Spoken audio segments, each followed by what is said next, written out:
All right, folks, we are just a little over 2 weeks away from the start of the 2026 NFL season, and I cannot be more excited. I am so jacked up for football to get back, and I've kind of taken the summer off from doing videos, but it is time to get back into it, and I'm going to start with the 10 players I'm most fascinated to watch. These aren't necessarily the best players, they're just the people that I find the most interesting right now, and I honestly could have had 10 quarterbacks on this list, but I didn't want to do that, so I limited myself to 4, and these are the 10 players I'm most fascinated to watch, and we're going to start with the Can You Be Good Enough category. So coming in at number 10, I have Trevor Lawrence. I thought last year was by far his best season. I had kind of given up on him a little bit, but he got a new coach, and that coach really got the best out of him. He had 29 touchdowns, 12 interceptions, but this defense is very good, and they're really set up to win right now. They were 9th overall in defense, but I thought towards the playoffs in the back half of the season, they were a second or third best defense in the NFL. And when you look at that playoff game versus the Bills last year, I thought the Jaguars were better at every single category with the exception of Trevor Lawrence. And if he can just be good enough, I think this is a team that can go deep into the playoffs. Which brings me to number 9, CJ Stroud. Last year, the Texans were second in overall defense and points allowed. They were top 10 in sacks. They were top 10 in takeaways. They were basically top 10 in overall and defense overall in any category you wanted to look at. And when you look at total points, they were second. This team is set up to win right now. I think they have the best defense in the NFL right now. That defensive line with Hunter and Anderson right now are going to be very tough for anyone to score on right now. But CJ Stroud has digressed every single season. And if you look at any stat, he has gotten worse over the past 3 seasons. I thought his rookie year was his best season by far. His second year was pretty good. And last year I thought he was really average. And he is coming off one of the worst playoff games that I have ever seen. This is a team that can reach the Super Bowl if he can just be average this year. I think this team is awesome. I think their defense is going to be the best in the NFL. But what can they get out of CJ Stroud? And number 8, I'm going to take the entire Bengals offensive line. The Bengals have not made the playoffs in the last 3 seasons. And if you look at Joe Burrow, Higgins, and Chase, that is completely unacceptable. This is an offense that should be in the playoffs every single year, really contending for a championship. And if you look at Joe Burrow, he has missed 16 games over the past 3 seasons. That's just a function of the offensive line being not good enough. And they didn't really make a lot of huge additions here to make me believe that they're going to be any better, but they have to be better than they were the past couple years. Joe Burrow was about one more injury away from his career really just being on the downhill trend here, and they've got to keep him upright. They've got to keep him playing games all year long, and if they do, I think this team's going to be a playoff, and I think they have a chance to make the AFC Championship game. But this offensive line is really one of the weakest in the NFL right now, I believe, and if they play like they did last year, Joe Burrow is probably going to get hurt again. At number 7, I have Caleb Downs. With Dak Prescott, CeeDee Lamb, and George Pickens, this offense is going to score a lot of points, but they were atrocious on defense last year. They were 30th in overall defense, and it felt even worse than that. It seemed like they couldn't stop anyone. And if they can this defense can just be average at best, I think this is a playoff team. I think that this team is going to be a sneaky contender to win the NFC East and get into the playoffs, and they took the best cornerback in the NFL, and the word out of camp is that he has looked very strong. I'm excited to see what he can do and to see if he can at least get this Dallas defense up to average. I know he's only one player, but they have some other additions. And this defense, if they are even close to average, I think their offense is going to score enough points where they will win the NFC East.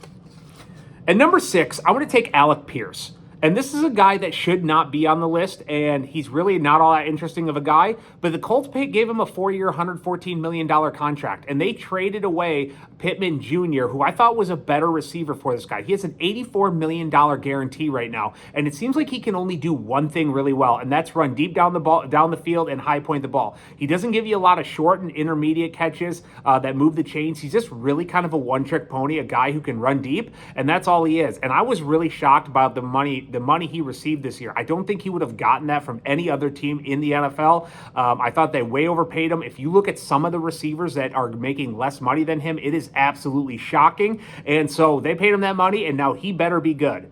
At number 5, I've got Rashee Rice, another wide receiver for the Kansas City Chiefs. And if you look at this rookie season, I thought he was going to be a top 5 wide receiver after his rookie season. He's been down in every single category since. In 2024, he tore his ACL. In 2025, he was suspended and then got hurt again. And this offseason, he spent some time in jail. Really not a great last 3 seasons. He's been down in yards per catch. He's been down in catches and almost every statistical category. If the Kansas City Chiefs are good, he has to be good this year. And he has to be Mahomes' number 1 option. option almost every single drive during the season. And I don't like the way this is looking right now. He seems like he's getting in a lot of trouble. He spent some time in jail. Doesn't seem like he's learned from previous mistakes and that suspension, but he has to be good for Kansas City to make the playoffs this year. And some of the videos I've seen from camp this year, it doesn't seem like he's creating a lot of separation amongst the D-backs. So we'll see how this plays out.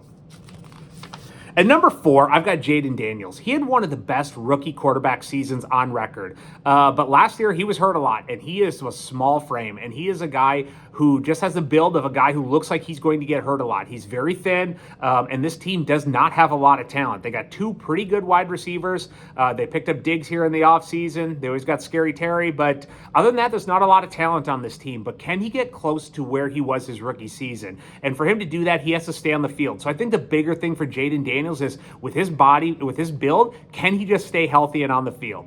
And number 3, I've got Jeremiah Love. And this might be surprising here for some folks, but rookie running back out of Notre Dame. If you're going to take a running back in the top 5 picks, he better be damn good. And right now, there are a lot of comparisons from what they've seen in camp to Adrian Peterson. Now, I think it's way too early to compare him to anyone like that. But from what I'm hearing right now, it looks like he has a lot of people excited about him. So this team doesn't have a lot of talent. He's a guy I could see towards the end of the season basically getting 25 to 30 carries a year. I'm really excited to see what he can do, and if does the skill set match up to the talent that we've been told about here over the past year.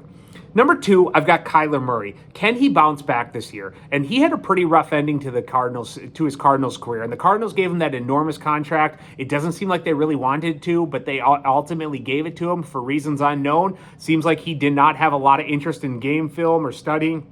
Likes to play video games. We've all heard the story, but this is a perfect situation for him. I believe that Kevin O'Connell is the best quarterback coach in the entire NFL. And if there's one guy who can turn around a quarterback's career, it is him. This is a team that's got the second best wide receiver and weapons around him. They've got a great defense with one of the best, if not the best, defensive coordinator in the NFL. And they've got a good offensive line and run game. And I think that if there's one place that he can succeed and a quarterback can really turn around his career, I believe it's the Minnesota Vikings. And I believe if he plays average to above average, the Minnesota Vikings will be in the playoffs. I think this is a team that can win 10 to 11 games this year, even though they are in the toughest division in the NFL. I feel that strongly about them. And number 1 was easy for me. It's Myles Garrett. Over the past 2 seasons, the Rams are about 3 plays away from going to 2 Super Bowls combined. And this is a team that I felt like was the second best team in the NFL over the past 2 seasons, but they've run into the best team both years in the Eagles and the Seahawks over the best 2 seasons. Then they go and add the best defensive player in the entire NFL. I believe strongly about this statement. If Myles Garrett is close to what he was with Cleveland and they give him that level of production and Matthew Stafford plays all 17 games and starts throughout the playoffs, I believe the Rams will win the Super Bowl. I believe he is the biggest difference maker that has changed teams here over the past year. I think he's the best defensive player in the NFL. I think he's one of the best pass rushers that has ever existed in the NFL. And if he can give them close to what he gave the Browns last year, this team will win the Super Bowl if Stafford can stay healthy. So I'd love to hear your thoughts on my 10 most fascinating players. Hit me up if you feel differently, and we'll talk to everyone next week.